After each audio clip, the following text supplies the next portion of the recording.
നമസ്കാരം. UGC net ചോദ്യപേപ്പർ ചോർച്ചയിൽ പുതിയ കണ്ടെത്തൽ നടത്തിയിരിക്കുകയാണ് CBI. ചോർന്ന ചോദ്യപേപ്പറിന്റെ സ്ക്രീൻഷോട്ട് ഒരു സ്കൂൾ വിദ്യാർത്ഥി വ്യാജമായി നിർമ്മിച്ചതാണെന്നാണ് CBIയുടെ കണ്ടെത്തൽ. യുവാവിനെതിരെ CBI കുറ്റപത്രം സമർപ്പിച്ചേക്കും. CBIയുടെ കണ്ടെത്തലുകൾ അനൗപചാരികമായി സർക്കാരിനെ അറിയിച്ചിട്ടുണ്ട്.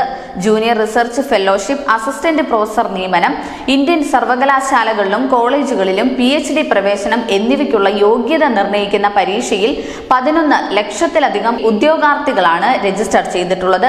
കേന്ദ്ര ആഭ്യന്തര മന്ത്രാലയത്തിന്റെ ഇന്ത്യൻ സൈബർ ക്രൈം കോർഡിനേഷൻ സെന്ററിന്റെ national cyber crime thread analytics യൂണിറ്റിന്റെ മുന്നറിയിപ്പിനെ തുടർന്ന് ജൂൺ 19-നാണ് കേന്ദ്ര വിദ്യാഭ്യാസ മന്ത്രാലയം പരീക്ഷ റദ്ദാക്കിയത്. തുടർന്ന് അന്വേഷണം CBIക്ക് കൈമാറുകയായിരുന്നു. ഇപ്പോൾ പുതിയ കണ്ടെത്തൽ ഇതേ തുടർന്ന് നടന്നിരിക്കുകയാണ്. News desk, news India Malayalam.